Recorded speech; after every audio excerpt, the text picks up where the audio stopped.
Assalamualaikum warahmatullahi wabarakatuh. Nama saya Dina Nasution, NIM 118230120. Di sini saya akan menjelaskan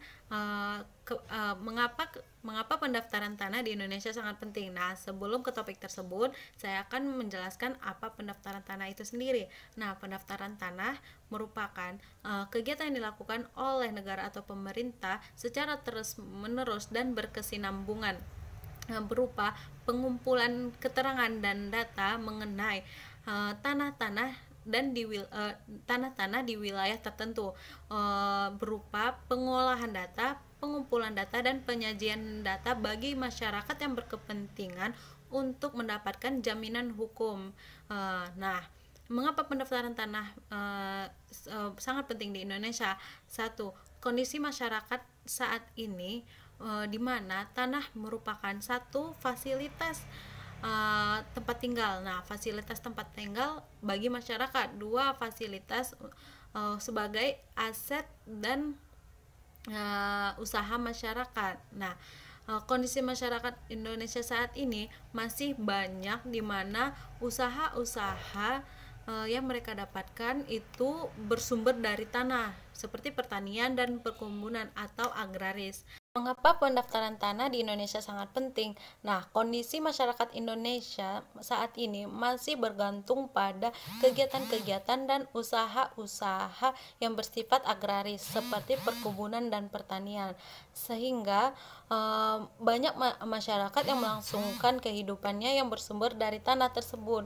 Nah, untuk menjamin hak dan kepemilikan tanah tersebut, maka dengan adanya upaya pendaftaran tanah di Indonesia tersebut, maka masyarakat tidak perlu takut atau tidak perlu bimbang akan hak kepemilikan tanah tersebut jika telah terdaftar tanahnya. Nah, masyarakat Indonesia sangat penting untuk mengetahuinya, seperti proses pendaftaran tanah, tujuan pendaftaran tanah, sistem pendaftaran tanah, dan jenis-jenis hak kepemilikan tanah. Selain mengetahui apa unsur-unsur di dalam pendaftaran tanah, kita juga di sini akan mengulas bagaimana batas kepemilikan tanah. Nah, untuk beberapa materi akan disampaikan oleh teman-teman saya selanjutnya. Terima kasih.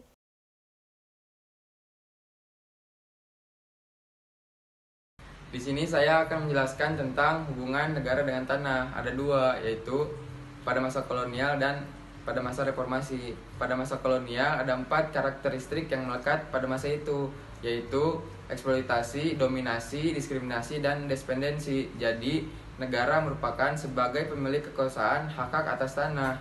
Masyarakat hanyalah sebagai penggarapnya dan wajib membayar sewa sebagai bentuk perpajakan.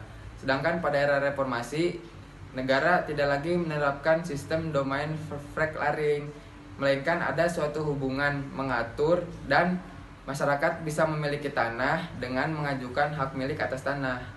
Sekian.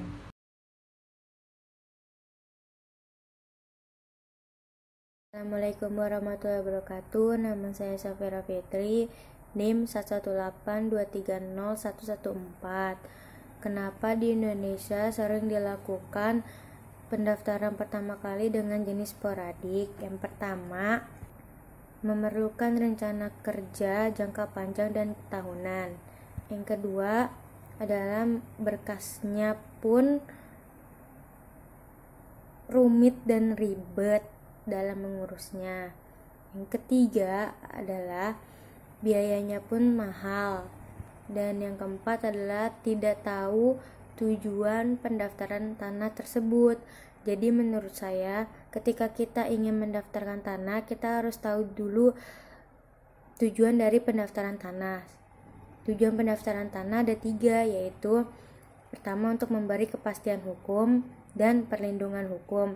Yang kedua, ketika kita sudah mendaftarkan tanah kita mudah memperoleh data yang sudah terdaftar. Yang ketiga adalah terselenggaranya tertib administrasi pertanahan.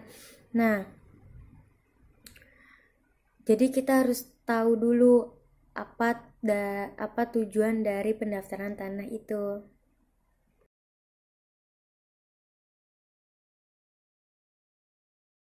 Pelaksanaan pendaftaran tanah meliputi kegiatan pendaftaran tanah untuk pertama kali dan pemeliharaan data pendaftaran tanah.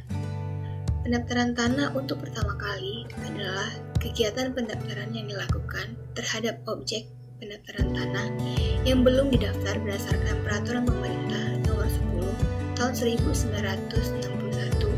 dan Peraturan Pemerintah Nomor 24 Tahun 1997.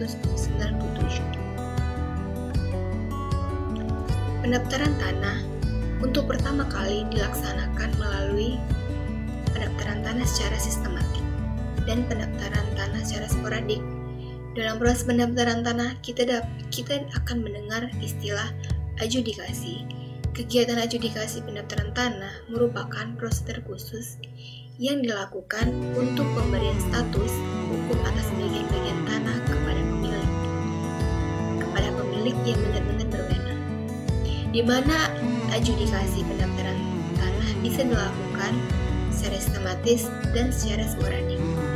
Pendaftaran tanah secara sistematik adalah kegiatan pendaftaran tanah untuk pertama kali yang dilakukan secara serentak yang meliputi semua objek pendaftaran tanah yang belum didaftar dalam wilayah suatu desa atau kelurahan. Pendaftaran tanah secara sporadik adalah kegiatan pendaftaran tanah untuk pertama kali mengenai satu atau beberapa objek pendaftaran tanah dalam wilayah atau bagian wilayah suatu desa atau kelurahan secara individual atau massal. Dari kedua sistem tersebut mempunyai persamaan, yaitu dalam sistem pelaksanaan yang dilakukan secara massal atau serentak, sedangkan dalam sistem sporadik menggunakan biaya swadaya. Perbedaan dari sistem pendaftaran tanah dan sporadik adalah pendaftaran tanah secara sistematik menggunakan biaya pemerintah dan memerlukan waktu yang panjang dalam persiapan dan pelaksanaannya.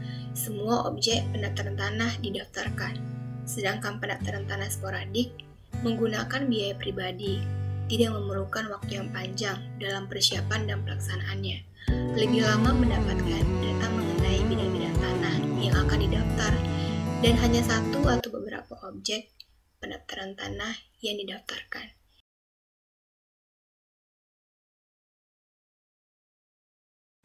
Perkenalkan, nama saya Eko Alexander. Setelah kita ketahui pentingnya pendaftaran tanah yang harus dilakukan, kita harus tahu suatu sistem pendaftaran tanah yang dianut oleh suatu negara. Berhubung kita tinggal di bumi Indonesia, maka yang harus kita ketahui adalah sistem pendaftaran tanahnya. Sesuai dengan Peraturan Perundang-undangan Nomor 24 Tahun 1997 Pasal 1 yang isinya salah satunya adalah tentang dalam bentuk peta dan daftar dan termasuk pemberian sertifikat. Setelah kita tahu dari isi pasal yang tersebut, maka Indonesia menganut sistem pendaftaran tanah negatif atau akta atau sertifikat yang isinya sudah tertuang pada pasal PP nomor 24 tahun 1997 pasal 1. Dan ketika ada kasus sengketa lahan atau sengketa tanah yang ada di Indonesia, bisa dibuktikan dengan sertifikat atau akta untuk pengajuannya. Oleh karena itu, akta atau sertifikat bersifat kuat untuk dilakukan gugat terhadap suatu sengketa.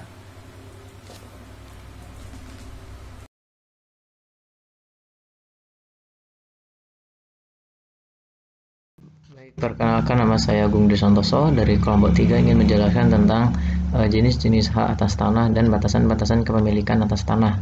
Baik, yang pertama adalah jenis-jenis hak atas tanah. Yang pertama adalah HGU. HGU merupakan hak guna usaha. Nah, di dalam hak guna usaha ini hak untuk mengusahakan tanah yang bukan miliknya atau tanah milik negara untuk kegiatan seperti pertanian, perikanan atau pertanian. Nah, dalam HGU ini diberikan selama 35 tahun dan mengalami masa perpanjangan selama maksimal 25 tahun. Selanjutnya adalah hak guna bangunan HGB. HGB merupakan hak untuk memiliki atau mendirikan bangunan di atas tanah yang bukan miliknya. HGB sendiri diberikan selama 30 tahun dan mengalami masa perpanjangan selama 20 tahun. Selanjutnya adalah hak pakai.